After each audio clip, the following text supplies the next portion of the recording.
Hello friends, চলে এসেছি আমি আপনাদের বন্ধু প্রিয়া। আর আমার ছেলে এখন বিকালবেলা আমার ছেলে এখন দুধ খাচ্ছে। এখন বাজে সন্ধে 6টা। তাই আমি এখন বানাবো আজকে আমাদের সন্ধেবেলার টিফিন দই বড়া।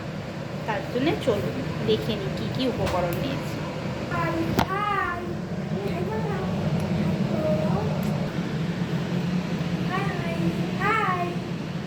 হাই, দই বড়া বানানোর জন্য এখানে নিয়ে নিয়েছি আমি 7 থেকে 8 ঘন্টা মতন ভিজিয়ে রেখেছিলাম বিউলির ডাল। দেখুন বিউলির ডালটা কত বড় বড় হয়ে গেছে। এখানে ভিজিয়ে রেখেছিলাম, এটাকে আমি মিক্সারের বাটির মধ্যে নিয়ে নিয়েছি। আর এতে দিয়ে দেব 4টে কাঁচা লঙ্কা আর একটুখানি আদা দিয়ে এটাকে ভালো করে একটা পেস্ট বানিয়ে নেব। পেস্টটা বানিয়ে নিই। দেখুন আমার ব্যাটারটা রেডি হয়ে গেছে। দই বড়ার ব্যাটারটা একদম মিহি হবে। এটাকে একটা বড় বাটির মধ্যে আমি ঢেলে নিচ্ছি। এটাকে ভালো করে ফেটাতে হবে। যত ভালো ফেটাবেন তত আপনার বড়া সুন্দর হবে। ফেটানো না ভালো হলে কিন্তু দই বড়া নরম হবে না। পুরো দোকানের মতন নরম তুলতুলে দই বড়া পাওয়ার জন্য ভালো করে ব্যাটারটাকে ফাটিয়ে নিতে হবে। দই বড়ার ব্যাটারটা ওইদিকে ফাটাবো। আর তার আগে আমি এখানে বানিয়ে নেব তেঁতুলের চাটনি। দই বড়া খাওয়ার জন্য তেঁতুলের চাটনি ছাড়া দই বড়া কিন্তু একদমই ভালো লাগে না। এবারে তেঁতুলের চাটনিটা বানানোর জন্য আমি কড়াইয়ের মধ্যে সামান্য পরিমাণ তেল গরম করতে দিয়েছি। এর মধ্যে ফোড়ন হিসাবে দেব হিং। কড়াইতে হিং ফোড়ন দিয়ে দিয়েছি। এইবারে আমি তেঁতুলের চাটনি বানানোর জন্য এই তেঁতুলের চাটনিটা, এগুলো বাজারে কিনতে পাওয়া যায়, লিকুইড হিসাবে থাকে, এগুলোই খুব ভালো হয়।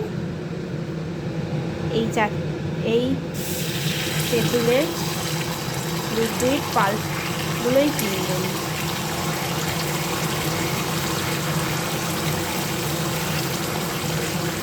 এটা একটু বেশি বানিয়ে রাখলে আপনি পরোটা দিয়ে, সিঙাড়া দিয়ে বা কোনো পকোড়া দিয়ে খেতেও দারুণ লাগে।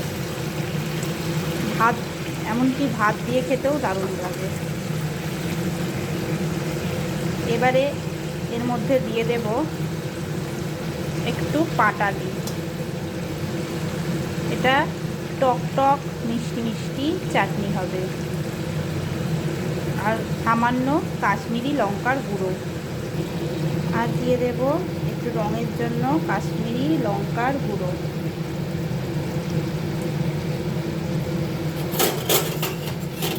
দিয়ে এটা ভালো করে নাড়াতে থাকবো।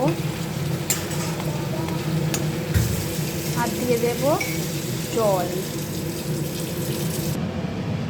তেঁতুলের চাটনি হয়ে গেছে। ব্যাটারটাও আমি 10 মিনিট মতন ফেটিয়ে নিয়েছি। ব্যাটারটা ভালো ফাটানো হয়েছে কি এটা আমি চেক করার জন্য একটা পাত্রে জল নিয়ে নিয়েছি সামান্য। দেখুন আগেও আমি একটা চেক করে নিয়েছি, আবার আপনাদের সুবিধার জন্য চেক করে দেখিয়ে দিচ্ছি। এইভাবে দিয়ে চেক করবেন, দেখবেন যদি বড়ার মতন আকারে ওটা ভাসতে থাকে তাহলে বুঝবেন ব্যাটারটা ফাটানো ভালো হয়েছে। তাহলে বড়াটা সফট হবে। আর দই বড়ার আসল উপকরণ দই, সেটা আমি ঘরেই পেতে নিয়েছি। দেখুন কতটা শক্ত হয়েছে। দেখুন আমি আপনাদের আগেও বলেছি আমি দই ঘরেই পাতি। দেখুন পুরো দোকানের মতন দই হয়েছে। এটা খুব স্বাস্থ্যকর। এবার আমি কড়াইতে তেল গরম করতে দিয়ে দিয়েছি। বড়াগুলো একে একে ভেজে নেব। দেখুন আমি ব্যাটারটার মধ্যে অল্প 2-4টে মৌরি মিশিয়ে দিয়েছি। এতে হচ্ছে বড়াটার গন্ধটা দারুণ লাগে, জানেন তো। আপনারা একটু এরকমভাবে খেয়ে দেখবেন একদিন দই বড়া, খুব সুন্দর লাগবে। বড়াগুলো খুব বড় করবেন না, কারণ বড়াগুলো এমনিই বড় হয়ে যাবে। বড়াগুলো তেলের মধ্যে ফুটছে, এক পিঠ মোটামুটি হয়ে এসছে, আর এক পিঠ ভালো করে নেড়েচেড়ে ভেজে নেব। আর বড়াগুলো তুলে আমি এই পাত্রের মধ্যে, দেখুন একটা বড় পাত্রে জল, অনেকটাই জল, তাতে মৌরি, হিং আর নুন দিয়ে আগে থেকে ভিজিয়ে রেখেছি।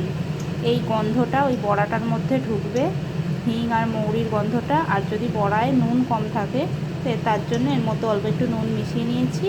এতেই যতটা নুন দেওয়ার দিয়ে দেবেন, ওটা পুরোটাই বড়ার মধ্যে ঢুকে যাবে, তখন বড়াটা খেতে দারুণ লাগবে। জলে না দিয়ে আপনারা ওই বড়াগুলো শুধু ভেজে দিন 15 মতন ফ্রিজে স্টোর করে রেখে দিতে পারেন। আর যখন খাবেন তখন এই জলের মধ্যে ভিজিয়ে কিছুক্ষণ আগে তারপরে দই দিয়ে ভালো করে পরিবেশন করলে, আপনি অতিথি আসার আগে তৈরি করে রাখলে কিন্তু অতিথিরা আসলে এটা একটা দারুণ খাবার হবে, অতিথিদের মন পছন্দের খুব সুন্দর খাবার হবে। দেখুন এক পিঠ ভাজা হয়ে গেছে, আর এক পিঠ উল্টে দিয়েছি। এই পিঠ ভাজা হয়ে গেলে তেল ঝরিয়ে তারপরে কিন্তু জলের মধ্যে দিতে হবে, তেলটা একটু ঝরিয়ে নেবেন।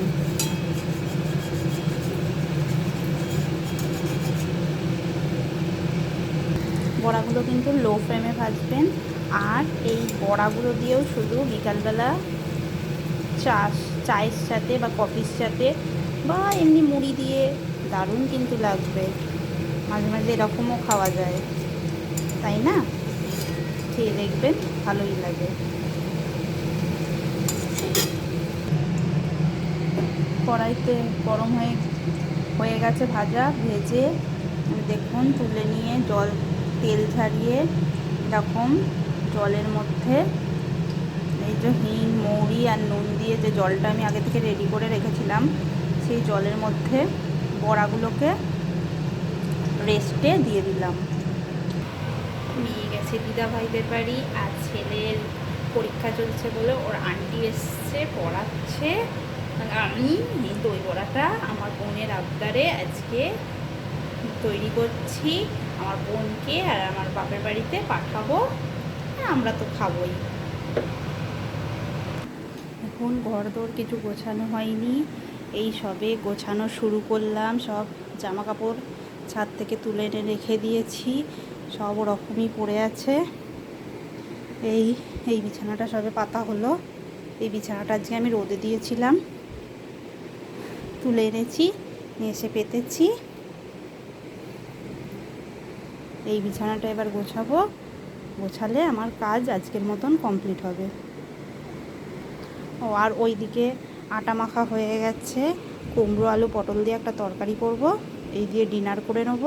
আর দই বড়াটা এখন টিফিনে খাবো আমরা। দেখুন এইভাবে আমার গোছানো হয়ে গেল ঘর।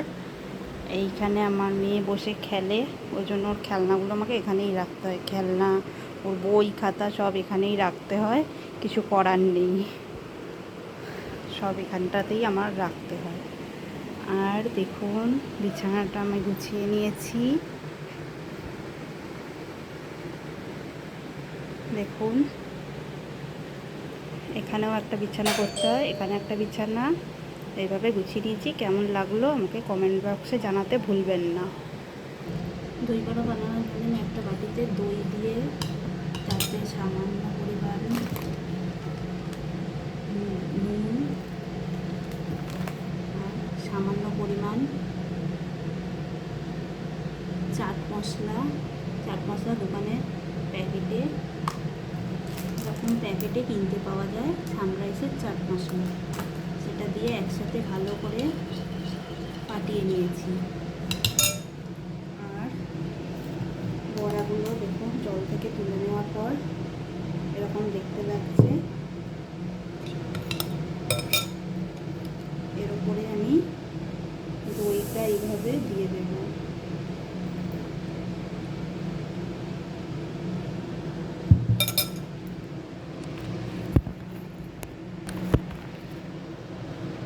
দইটা এইভাবে দিয়ে দেব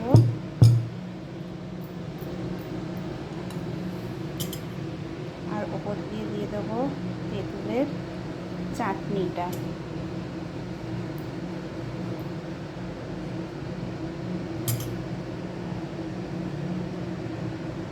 দিয়ে তার উপরে দিয়ে দেবো সামান্য চাট মশলা।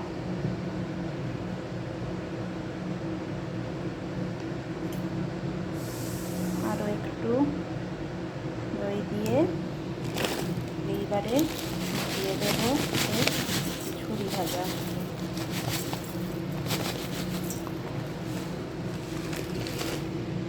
এইভাবে আপনারা দই বড়াটাকে সার্ভ করবেন।